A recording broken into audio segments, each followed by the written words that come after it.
جی ذرا بات اب انتخابی دنگل کی بھی کرتے ہیں. 3 پڑاؤں پر جموں کشمیر کے اندر چناؤ ہونے ہیں. پہلے پڑاؤ میں، دوسرے پڑاؤ میں اور تیسرے پڑاؤ میں نومینیشنز فائل کرنا، نومینیشنز کی اسکروٹنگ کا کام مکمل ہو گیا ہے اور صرف چند دن بچے ہیں جب آپ کاغذات نامزدگی واپس لے کر ایک فائنل ٹیلی ہمارے پاس آئے گی. لیکن ابھی تک 370 اور 35 سے ختم ہونے کے بعد جموں کشمیر کے اندر پہلی بار اسٹیٹ اسمبلی الیکشنز کی بساط بچ چکی ہے. 909 کینڈیڈیٹ اس وقت میدان میں ہیں جو پہلے اسمبلی الیکشنز 370-35 سے ختم ہونے کے بعد میدان میں ہے. یعنی جب سے آرٹیکل 370 ختم ہوا، ڈائلیوٹ کیا گیا اسے، اس کے بعد اگر آپ کل ملا کر ابھی تک کینڈیڈیٹس کی بات کریں تو ہمارے اعداد و شمار کے مطابق کم و بیش 909 کینڈیڈیٹس ہیں جی جو گیئر اپ ہو چکے ہیں. 1127 کینڈیڈیٹس نے نومینیشنز فائل کیے تھے، ان میں سے 160 کے قریب کینڈیڈیٹس کے نومینیشنز رد کیے گئے، 50 سے زیادہ نومینیشنز واپس لے لی گئی. تو اس طریقے سے 909 کینڈیڈیٹ ابھی ہمارے میدان میں ہے. پہلے مرحلہ جو ساؤتھ کشمیر کا ہے اور جموں کے کچھ علاقوں کا ہے تو اس میں تقریباً 71 کینڈیڈیٹس ہیں ایسے جن کے پاس کرمنل بیک گراؤنڈ ہے، یعنی جنہوں نے خود اس بات کا اعتراف کیا ہے کہ 71 کینڈیڈیٹس ایسے ہیں جو کانٹیسٹنگ کینڈیڈیٹس ہیں پہلے اور دوسرے فیز میں، جن کا FIR ہے، جن کو لے کر طرح طرح کی باتیں ہیں اور کرمنل پروسیڈنگ کورٹ میں ان کے خلاف چل رہی ہے. 214 کینڈیڈیٹس ایسے ہیں جو آزاد امیدوار کے طور پر میدان میں آئے ہیں، لیکن ان آزاد امیدواروں کی فہرست میں آپ عوامی اتحاد پارٹی کے امیدواروں کو بھی گنیں گے کیونکہ جتنے بھی وہ امیدوار ہیں وہ انڈیپینڈنٹ ہیں، لیکن پارٹی ان کی IPHO کی وجہ سے پوری طرح سے نہیں ہے. جو پہلا اور دوسرا مرحلہ ہے جہاں پر 214 انڈیپینڈنٹ امیدوار آپ کو نظر آئیں گے، ان میں عوامی اتحاد پارٹی جس کی سربراہی انجینئر رشید کر رہے ہیں، انہوں نے کم و بیش 26 کے قریب کانسٹیچوئنسیز میں اپنے امیدوار اتارے ہیں اور وہ اس وقت میدان میں ہیں. National conference, Congress, Bharatiya Janata party, Indian national Congress سمیت پیپلز ڈیموکریٹک پارٹی اور دیگر جماعتیں اس وقت میدان میں ہیں جنہوں نے اپنے امیدوار اتار لیے ہیں. نہ صرف اتنا بلکہ سماج وادی پارٹی اور دیگر جماعتوں کے بھی ارکان مختلف ناموں پر اس وقت تینوں فیزوں کے اندر جو ہے وہ دیکھنے کو مل رہے ہیں. ہاٹ سیٹس کی جہاں تک آپ بات کریں گے تقریباً 1 درجن سے زیادہ ہاٹ سیٹس ہیں جہاں پر میڈیا کی نظریں رہیں گی. جماعت کی سیٹ ہو یا پیپلز ڈیموکریٹک پارٹی کی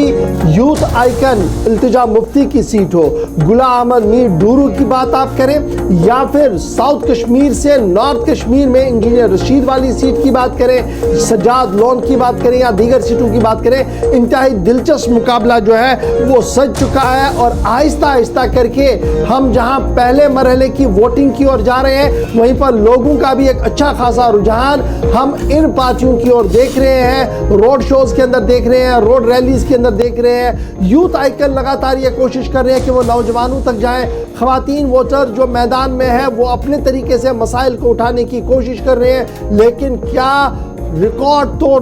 ووٹنگ ہوگی ایک بڑا سوال ہے. اور پھر جس طریقے سے کشمیر پروونس کے اندر، جموں پروونس کے اندر انتخابی دنگل سج چکا ہے، کون سی پارٹی بازی مارے گی اس کے لیے تھوڑا سا ہمیں ضرور انتظار کرنا ہوگا. لیکن سری نگر چلیں گے، عمران نائک کو ہمارے ساتھ ہے. عمران، کل ملا کر 909 امیدوار اس وقت ہمارے سامنے ہیں اور یہ پہلا انتخاب ہے جب 370 اور 35A جموں کشمیر سے ہٹایا گیا ہے، ڈائلیوٹ کیا گیا ہے اور اب عمر عبداللہ سے لے کر محبوبہ مفتی صاحبہ کی فرزند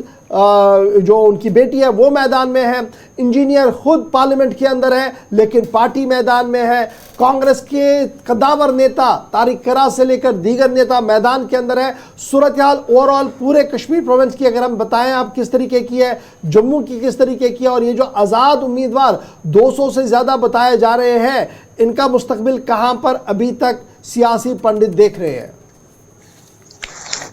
جی بالکل، 2014 کے بعد یعنی 10 سال کے بعد اسمبلی کے انتخابات ہو رہے ہیں اور سب سے ٹوسٹ اس انتخابات میں یہ ہے کہ اس وقت یہ یوٹی کے اندر ہو رہے ہیں اور نہ ہی اس وقت آرٹیکل 370 ہے نہ 35A ہے. اور یہ بھی پولیٹیکل پارٹیز کے نمائندے لیڈرز بھی جانتے ہیں اور لوگ بھی جانتے ہیں کہ اب جو لیجسلیٹو اسمبلی بنے گی اس کے پاس وہ اختیارات نہیں ہوں گے جو 5 اگست 2019 سے پہلے تھے. یعنی کہ اختیارات اب चीफ मिनिस्टर के पास वो नहीं होंगे जो इससे पहले थे। अब जो सवाल ये है कि 10 साल के बाद होने वाले इंतखाबात कितने अहमियत के हामिल है, लोगों का इसमें रुझान कैसा है, कौन पॉलिटिकल पार्टीज क्या किस तरह से आगे है, और जो इंडिपेंडेंट कैंडिडेट्स है जो तकरीबन 50% मैदान में आ चुके हैं, उनका क्या इस वक्त फैक्टर रहेगा इस इलेक्शन में। अगर हम 2002, 2008 और 2014 के असेंबली इंतखाबात पर नजर दोहराएंगे तो उनमें भी हमने देखा कि जो इंडिपेंडेंट कैंडिडेट्स थे उनका एक अहम रोल था, क्योंकि 2002, 2008 और 2014 में कोई भी सियासी जमात एक क्लियर मैंडेट के साथ सामने नहीं आई थी, और इसलिए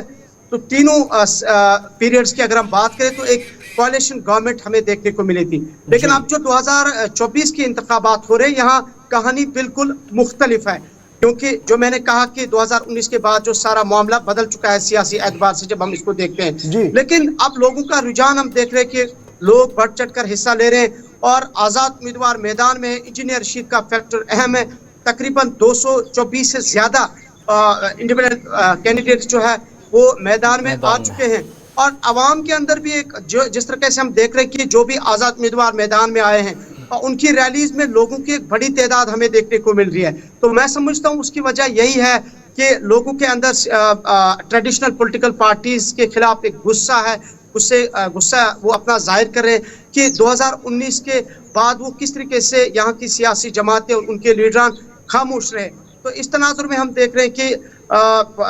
आज़ाद उम्मीदवारों का एक बड़ा उनकी रैलीज में बढ़ चढ़ कर लोग हिस्सा ले रहे हैं। और जहाँ तक national conference, PDP, Congress, BJP और दीगर इलाकाई सियासी जमातों का ताल्लुक है, उसमें भी हम देख रहे हैं कि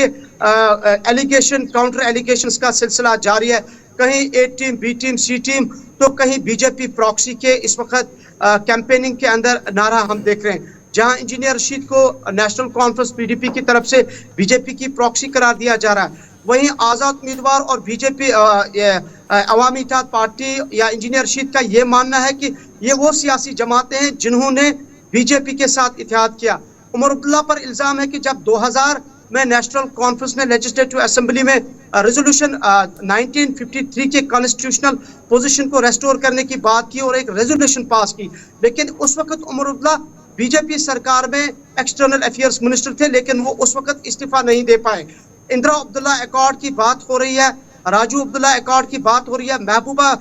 बीजेपी अकॉर्ड की बात हो रही है, और मुफ्ती मोदी अकॉर्ड की बात हो रही है जो 2014-15 में हमने देखा। तो कुल मिला के अच्छा इमरान, इस सारे पॉलिटिकल कियोस में जिस शख्स ने वोट डालना है, जिसने 909 उम्मीदवारों की किस्मत का फैसला करना है, उसकी नब्ज क्या कहती है? क्या वो इन सारे वादों, सारे बातों, एक दूसरे पर जो इल्ज़ाम तराशी है, इल्ज़ामात फिर काउंटर उस पर वापस होता है, इस दरमियान फंसा है, या क्लियर माइंड के साथ है कि मुझे बुनियादी मामलात प्रायोरिटी होने चाहिए, मैं इसलिए जाऊंगा रैली में भी और इसी मुद्दे पर वोट भी करूंगा? देखिए, जब पार्लियामेंट के इलेक्शंस जम्मू कश्मीर में हुए तो तब से मुसलसल हम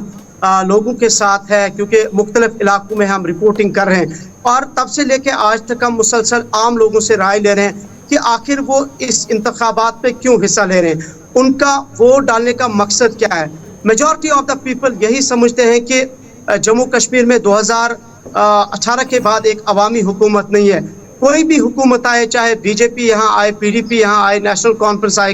इंडिपेंडेंट आए, लेकिन लोग ये समझते हैं कि एक अवामी हुकूमत ना होने की वजह से लोगों को काफ़ी सफ़र करना पड़ा। खासकर जो ये ब्यूरोक्रेटिक रूल सेटअप हमने देखा है, तानाशाही जिसे लोग अभी भी करार दे रहे हैं, तो इस ब्यूरोक्रेसी से दूर बचने के लिए, या ब्यूरोक्रेसी से जो लोगों का